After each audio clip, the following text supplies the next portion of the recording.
Kevin Matthews from Black Country Radio, out and about talking to Jenny, Darren and the Ladykillers. Now, Jenny, you went on Britain's Got Talent.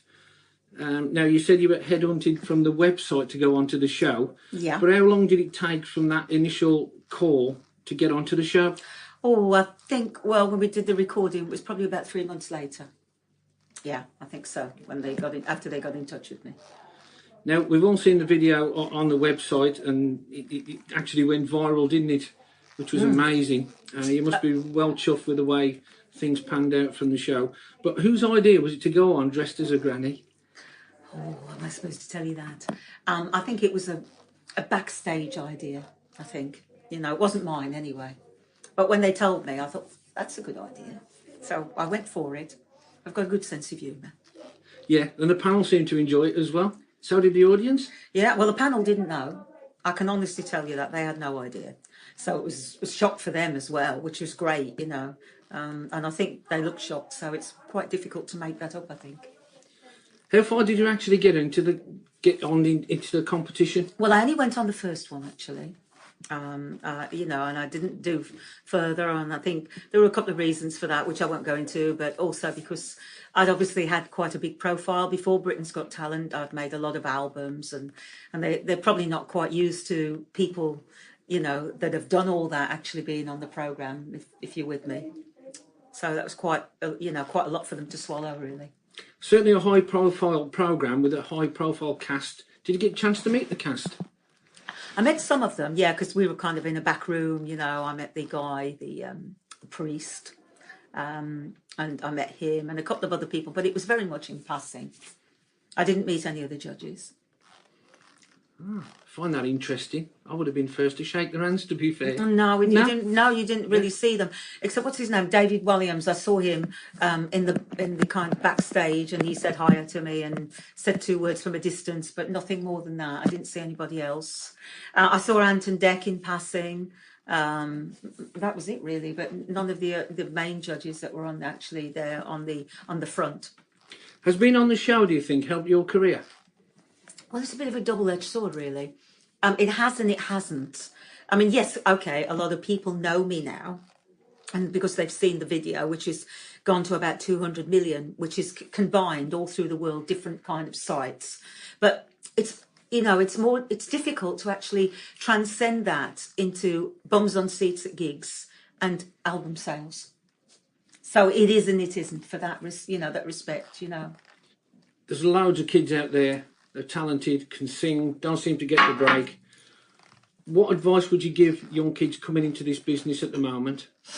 God, what advice? Well, the thing is, as soon as you come into the business, say you go to college and you study music, and then as soon as you're out of college, then you're out into the real world, so to speak. And when I was a tutor at college, because I did, I was a vocal tutor, and I used to tell them, I said, well, you know, when you actually leave here, you and I are going to be in the same par. We're all going to be vying for the same work. And which they were quite, you know, really? And I said, yeah, everybody's going to be on a level pegging. Well, you know, if you want to be famous for 15 minutes, there are many different ways of doing it. But if you want it as a long-standing career, you have to kind of do your apprenticeship, really. And you have to go and do lots of gigs, even if it's kind of going karaoke or, you know, or just, jamming and things like that. Get as much experience as you can. If you're a vocalist, go and get as much experience as you can with bands and guitar vocals. And if you're a musician, try and work with as many people as you can and do as many different styles as you can, so you learn your trade. So there's no real shortcut to fame in this game. It's all about learning your craft out on the road, gigs, do as much as you can. It's about learning your craft, yeah, and getting out there. And because obviously the more things you do within, the kind of music industry, the more you're going to be hands-on, the more confident you're going to feel. And you think, oh, I can do that style, I can do a bit of that, and I can augment that style within this style.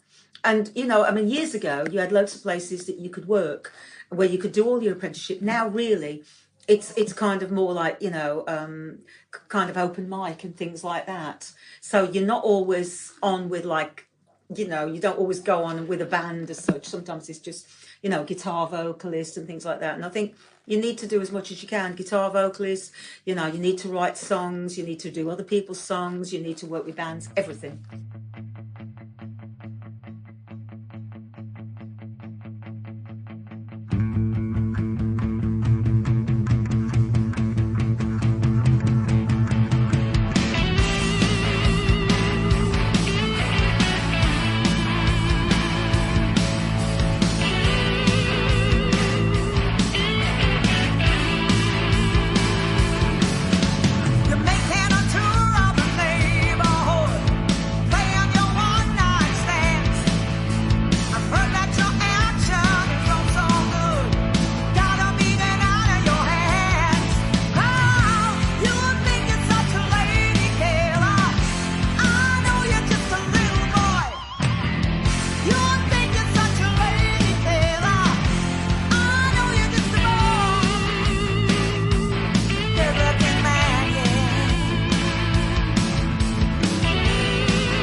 I said before, top of the interview, you're out in Birmingham doing this film today. It's called Death Promises. Death Promise. Death Promise. Yeah. Okay, can't read me own writing here. Yeah. How did this film come about, and how did you get asked to actually come along and do the piece on the film? Well, a friend of mine mooted it to me, my friend Karen, and she mooted it to me.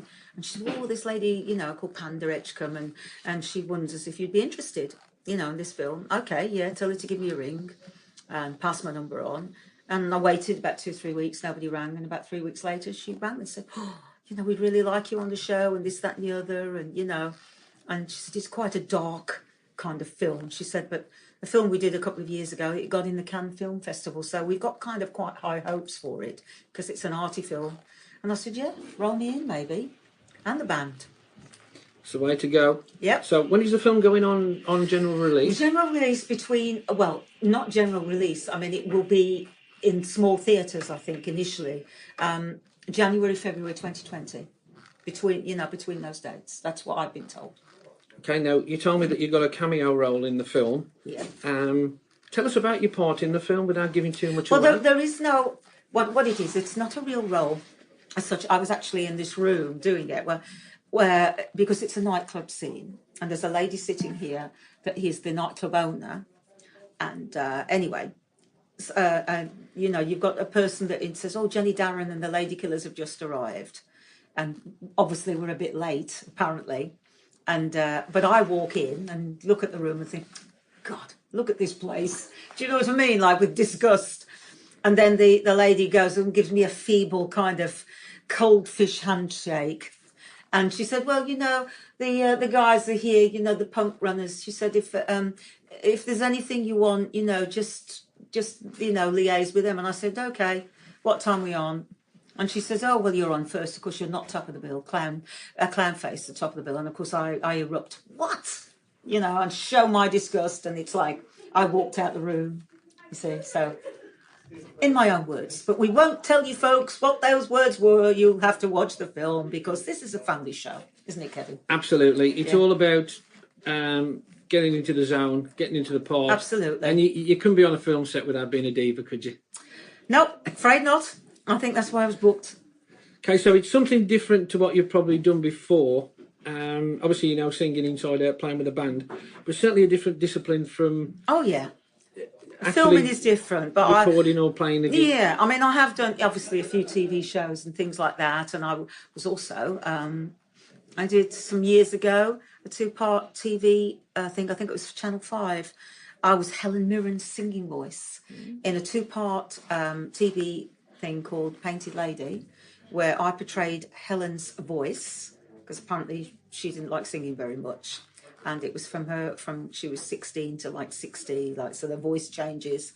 And I did all the lip singing and everything, and Helen had to lip sing and I had to lip sing to her and all sorts of things. And it was great. That was fantastic. And that's a different thing again, to this. So, I mean, I have done a few bits and pieces like that, and I've done musicals and that, and, that have been filmed. So then, your new album is out at the moment. You were completing that just before Christmas, weren't you? Yeah, February the 8th, actually. Now then, you've got someone special playing on that album. Can you tell us all about it? Well, there's a guitar player from Wolverhampton from a few years ago called Robin George, who played in Magnum, and he also was in Phil Lynnott's band. And Robin lives in Spain now, but Robin was a guest artist on a couple of tracks on my last album. And he approached me and said, would I like to do an album with him of his songs? And I said, okay, fine. So we recorded the album in August. And after that, we kind of mixed it and did whatever we had to do. And it's out on the 8th of February on the Angel Air label. Available from all good retailers. Hopefully. It might first of all come out on... it may come out just on download first of all and then on CD. But we are hoping to have a vinyl single at some point of the main title. The title of the album is called Savage Songs, and we're hoping to have a single out of Savage Songs, which is one of the tracks. So to get a good guitarist like that to play on one of your albums, was it difficult to arrange? Did he volunteer, or did you have to chase him a little bit? Well, the story was one of the guitar players that worked with me, he played in Rick Wakeman's band. So Rick Wakeman was actually asked if he would play keyboards on one track, because we found this retro track that I recorded back in the day, but one of the keyboard parts was missing. So Clive said, well, I'll ask Rick Wakeman. Now, I asked him, I wrote to Rick Wakeman, but then he had a heart attack. So he was out of the game, really. So then I thought, right, think about this. Keyboard player, thought, right, another guitarist, somebody quite famous. And the bass player that I was working with at the time, he just said to me, well, why don't you ask Robin George, And he said, I know Robin. He said, I can, introduce you and all that. So this guy, Kev, his name is Kev as well, got in touch with Robin George, and Robin got in touch with me and said, right, let's listen to the track. I sent him the track. He said, yeah. So he put a few different guitar tracks on there, and so that's how he became on that album. I mean, you've been in this game for such a long time, and the song you recorded, that Pat Benatar recorded, you must have been gutted when that single hit the charts worldwide. I was a bit fed up, I can tell you, but it's just that, you know, it was out on an album before Pat's version, and it was written for me by Gil Wade, Jeff Gill, Cliff Wade, and they were my record producers at the time, and they were also... there were three of them. There was another guy called David Beale, and they became a management company. They managed me as well. But, you know, you couldn't push the record company. So the record company just put it out on an album called Queen of Fools. And because the record company were also a publishing company, Pat heard the song and just got hold of it and released it. So I was just unlucky. But, I mean, I still look at it as my song, because it was written for me. And on the Ladykillers album, which was released last year, just called Ladykiller, I did two versions of it, a slow acoustic version and an up-tempo version. It's so difficult to get songs as well, because obviously every songwriter out there is sending their songs to the top artists of the time. How do you come by your material? Do you prefer to do covers or... what, the material now or the material over the years? Well, over the years and... right, some of it, no, Gil Wade wrote all the material, but in the early days with Gil Wade we did do some covers as well, some good covers, but then he got to a point where nearly everything was Gil Wade, and after that I wrote with a guy called Robert Webb, who's a prog rock keyboard player, and he had a band and still has a band called England, which I've recorded with and released. I'm part of 2 albums that he's released over the last few years, and so, you know, then we wrote a load of songs together. And then after that, on the Ladykiller album, there's a couple of originals. One I wrote with a girl called Jan Pulsford, who used to be Cyndi Lauper's keyboard player, MD, and one I wrote when I was young. Some of the others were like Ladykiller, which was a rehash, different version, Heartbreaker, and a few other bits and pieces that I wanted to record. And, you know, and a couple of other originals as well. So it was like a crossover, the last album. But then the next album we do after, well, I mean, all the stuff I've done with Robin, that's all Robin's material. So that's every single thing's original. But the next album that we do, is going to be something different.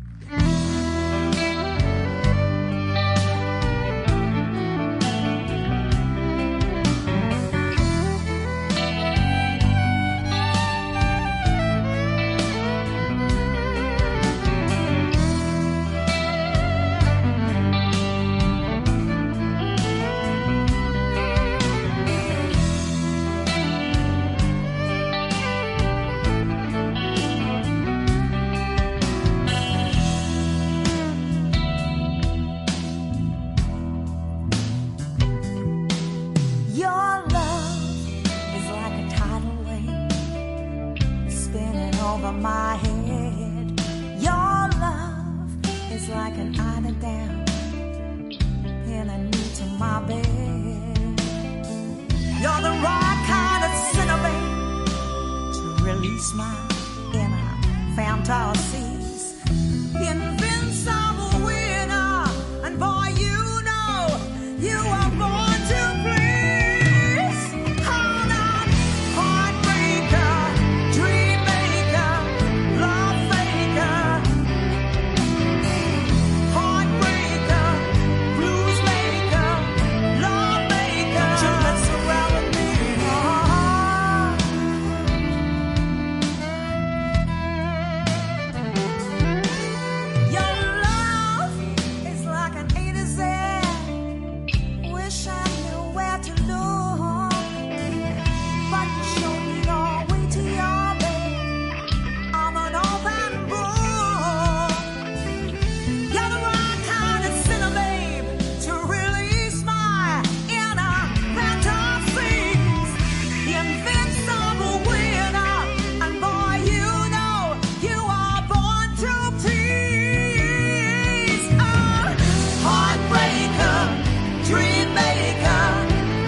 Now, you've been lucky enough to tour with AC/DC. Yep. What was that like? Well, it's been a long time ago, Kev, but you know, Angus was very funny. Get the tea on, Sheila, he used to say. And when we were in London, because, you know, we used to go back and hang around their rented place. And we used to be in there and it was all great fun and everything. And we used to sit there and have a rap at the end of the night. And I knew all the guys, you know, pretty well. And they were great fellas. We had a great time together. I mean, we were never in a van with them or in a car. But, you know, we used to kind of hang around with them when we were in London and go back to their place. You're certainly lucky to meet the band members because there's a lot of people that have toured. I mean, for instance, Michael Jackson was one thing I can think of where the support band never met Michael Jackson on tour and they did a world tour. Really? Yeah. Well, one thing I can say is that AC/DC weren't that big then. They were, you know, obviously after that, within a year or two, they did become big, but they weren't like how they have been, if you understand. They were just still creeping up. Because obviously we had to pay, well, I didn't pay, but the record company paid to get me on that tour. And how convenient was that? Because that's how I began to sing rock, because the album that I'd recorded and that I promoted on the tour was mainly like crossover funk. So, of course, when we heard AC/DC play, we said, oh, for God's sake, lads, you've got a difficult job here. And like, all of a sudden, the numbers turned into rocky versions. And that's how I became a rock singer, really. And it's tough when you're supporting a band like AC/DC, even when they were starting off, they were so good even in the early days. The loudest band I've ever heard. Ever. They were so loud. I was just like at the side of the stage with my ears pinned at the side of the wall, you know. But on the other hand, touring with a band like AC/DC, it'd be a good learning curve for you in this It's brilliant. business. It was absolutely brilliant. And, of course, we did some great gigs. You know, it's just some fantastic places.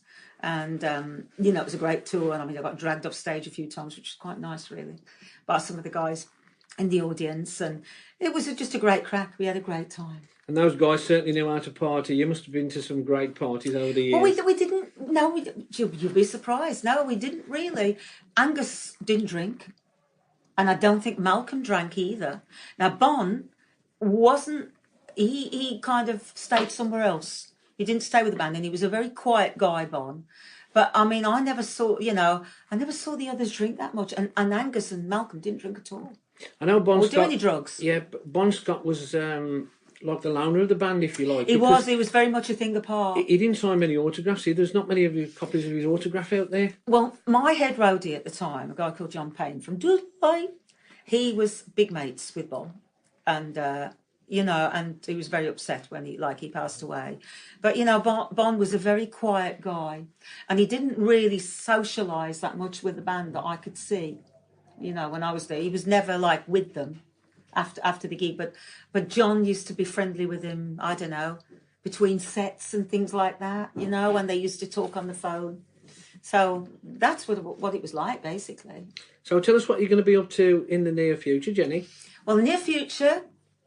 Okay, the band and I are going to be rehearsing for a new project, but I can't tell you what it's going to be just yet. I know what it's going to be, but I'm a bit sworn to secrecy at the moment, so you'll have to watch this space, guys, before you know anything about it.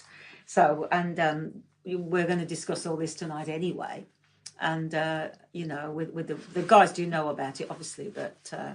we're going to be doing a new project and something very, very exciting. Now then, always give the artist I interview a chance to plug their social media site. Here's your chance. Okay, well, I don't know the actual technical terms, but if you go on Facebook, guys, you look for Jenny Darren, which is JENNYDARREN, or Jenny Darren and the Ladykillers, Jenny Darren Fans, and my website is www.jennydarren.com. That's easy, isn't it? Just jennydarren.com. Finally, yeah, you're obviously a Black Country girl. Never. Well, bossed off. loving it. Go on. Is it a case of never forgetting your roots? You always look back and think, well, I used to live in the Black Country and it was a great place to grow up.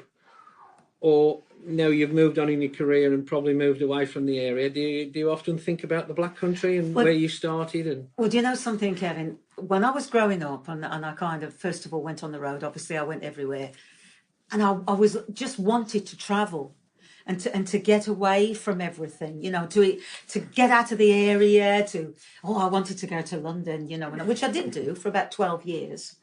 And, but I just thought, right, I wanted to spread my wings. But as I've got older, I felt I've had a great affinity to the place, because I occasionally come back and I go and see people and relatives and friends and things like that. And I really love it. And I just love just looking around and being in touch with people. And just, I don't know, I've got a real nostalgia for it just lately. So there we go, just about brings us to the end of the interview. Thank you very much, Jenny Darren. Thank you so much, Kevin. Thank you.